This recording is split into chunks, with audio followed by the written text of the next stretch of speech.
Hola, vamos a seguir con las disoluciones, pero ahora vamos a trabajar el concepto de formas de expresar la concentración, que es una forma muy química de referirnos a algo concreto.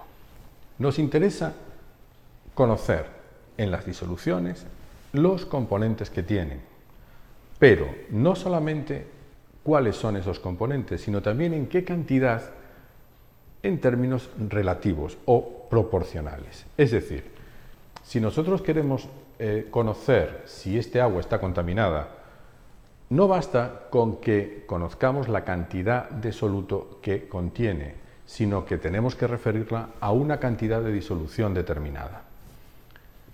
Lo mismo pasa con el cloro activo que propicia la potabilización. No basta con indicar o conocer que un agua tiene cloro como soluto. También nos interesa saber qué cantidad de cloro contiene por cada cantidad de disolución, sea 1 litro, sea 100 gramos. Nos interesa saber, por tanto, la proporción de soluto en relación con la disolución. Eso es lo que nosotros denominamos formas de expresar la concentración. ¿Y por qué está en plural? Porque tenemos varias formas de expresar la concentración. Cada una de ellas se utiliza en un contexto determinado. Vamos a empezar por la primera que tenemos en la transparencia, que es la más sencilla. Los gramos litro. Gramos de soluto por cada litro de disolución. Se calcula dividiendo los gramos de soluto que contiene una muestra entre el volumen en litros de esa muestra. Y también se puede denominar concentración en masa, gramos por litro. El tanto por ciento en masa. El tanto por ciento en masa es una expresión más genérica. Decimos una cantidad tanto por ciento. Y lo calcularíamos dividiendo los gramos de soluto entre los gramos de disolución y multiplicando por 100. Así tendríamos una forma de expresar la concentración que nos indica cuál es la proporción en gramos o en kilogramos del soluto en una determinada disolución. El tanto por ciento en volumen se refiere, al igual que antes, pero con los volúmenes. Por ejemplo, ¿cuántos mililitros de soluto contiene una cantidad de disolución expresada también en mililitros? O ambas en litros. En cualquier caso, multiplicando por 100 tenemos el tanto por ciento en volumen. Esta forma de expresar la concentración en el mundo que nos rodea es la que se utiliza para, por ejemplo, el contenido en alcohol de las bebidas alcohólicas. Si decimos que tiene un 6% en volumen, es que de cada 100 partes de volumen, 6 son alcohol. Si decimos que una bebida tiene un 40%, quiere decir que de cada 100 partes, 40 en volumen sería alcohol. La molaridad es la segunda expresión que está en esta diapositiva. La molaridad es químicamente la más importante o la que más contenido químico tiene, porque expresa la cantidad de moles de soluto que hay por cada litro de disolución. Calcularíamos dividiendo los moles de una muestra entre el volumen de esa muestra expresado en litros.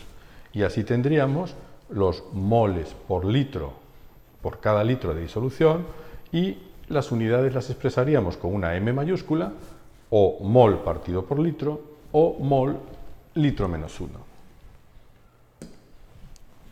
La fracción molar es otra forma de expresar la concentración. Se utiliza más cuando tenemos una muestra formada por varios componentes que están en el mismo estado, por ejemplo, una mezcla de gases. Y podemos tener la fracción molar de soluto, la fracción molar de disolvente. Si tenemos varios solutos, tendríamos varias fracciones molares de soluto. Entonces, el cálculo se hace dividiendo los moles de soluto entre los moles que hay de todos los componentes, cada uno por separado, y sumando los moles. La fracción molar de disolvente la calcularíamos dividiendo los moles de disolvente entre los moles que hay en total en la disolución. Se representa por esta X con el subíndice soluto y subíndice disolvente, y en ambos casos se calcula dividiendo moles entre moles. Por lo tanto, ¿qué unidades tiene la fracción molar?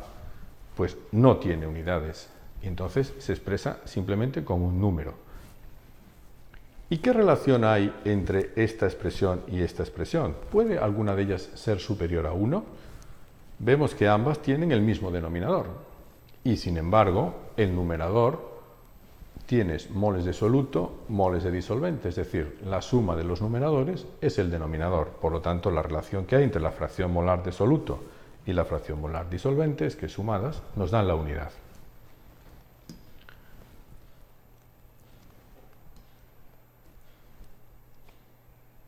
Y por último, llegamos a la molalidad. Molalidad es otra forma de expresar la concentración.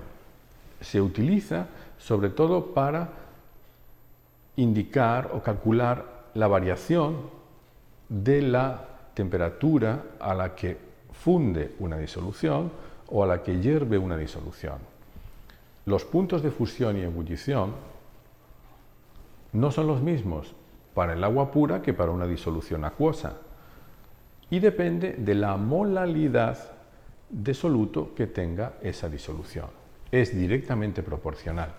Por lo tanto, esta forma de expresar la concentración se utiliza concretamente para esos casos y se calcula dividiendo el número de moles de soluto entre el número de kilogramos de disolvente puro, y se expresa mediante esta M minúscula que indica concentración molal.